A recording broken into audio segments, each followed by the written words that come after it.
বুঝি অথবা না বুঝি, আমরা মানি অথবা না মানি, এই ভয়াবহ দিন থেকে পৃথিবীর কোনো মানুষ বাঁচতে পারবে না, কেউ বাঁচতে পারবে না।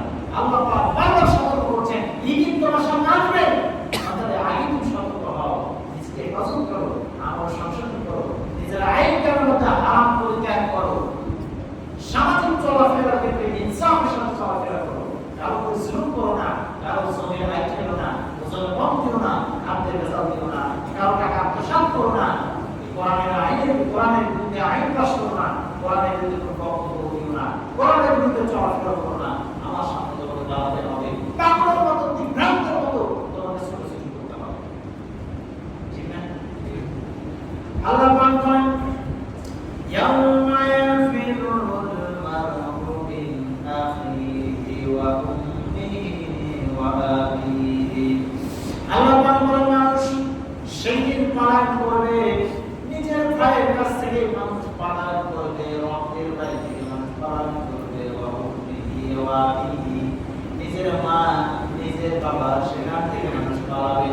অথচ বিপদের দিনে দুনিয়াতে বিপদে যখন আমরা পড়ি, সবার আগে ভাইয়ের কাছে আশ্রয় নেই, বাবার কাছে আশ্রয় নেই, মায়ের কাছে আশ্রয় নেই।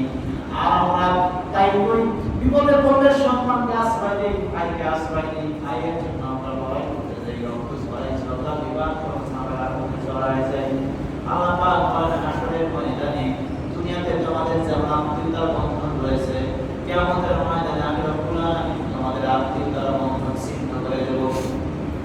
তোমাদের ভিতরে যে দয়ার বন্ধন রয়েছে, একজন আরেকজনের প্রতি যে অনুকম্পা দয়া দেখাও, আমি রব্বুল আলামিন এই আকর্ষণটা নষ্ট করে দেব। এটা নষ্ট হওয়ার কারণে সেই বাবা দেখবে সন্তান জাহান্নামে যাচ্ছে, বাবা খারাপ লাগবে না।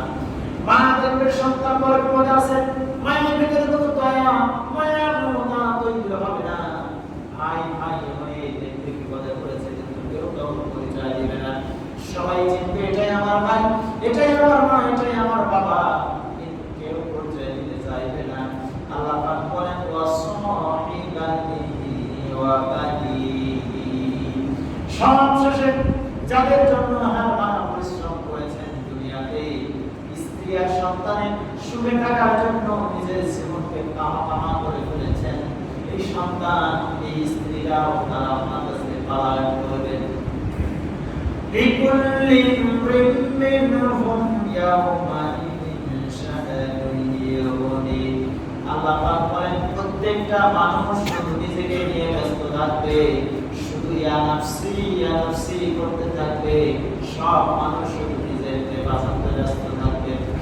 আল্লাহ পাক এইটাকে আমি যা বললাম, ইউসারুদাহুম ইয়াকুল মুজরিমু লাউ ইয়াফতাদি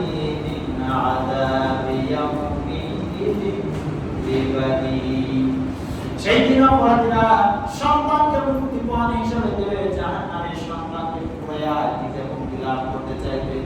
আল্লাহ, আমার যদি জাহান্নাম আমার উপর ওয়াজিব হয়ে থাকে, আমার সন্তানকে জাহান্নামে দেন, বিনিময়ে আমাকে মুক্ত করে দেন।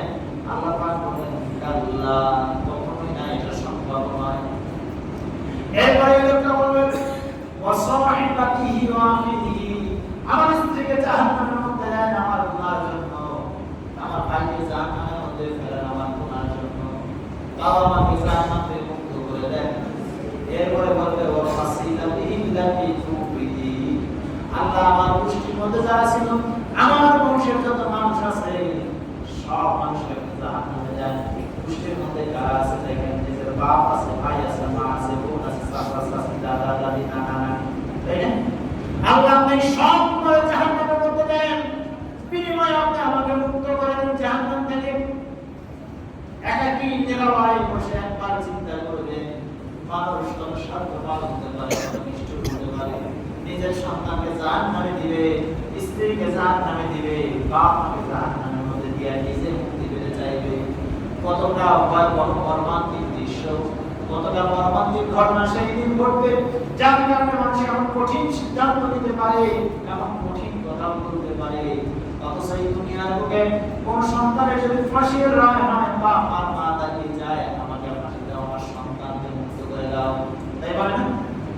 যদি কোনো বিচারের কাজ করে, এইরকম সুযোগটাও দেওয়া হয়, এর বিনিময়ে বাপ মা যদি ফাঁসির মঞ্চে ঝুলতে পারবে, তাহলে এই পৃথিবীতে যার বাপ মা, যার সন্তান এই ফাঁসির কাষ্টে গেছে, সেই বাপ মা এক কথা দাঁড়াবে, আমাকে ফাঁসি দাও, আমার সন্তানকে মুক্ত করে দাও।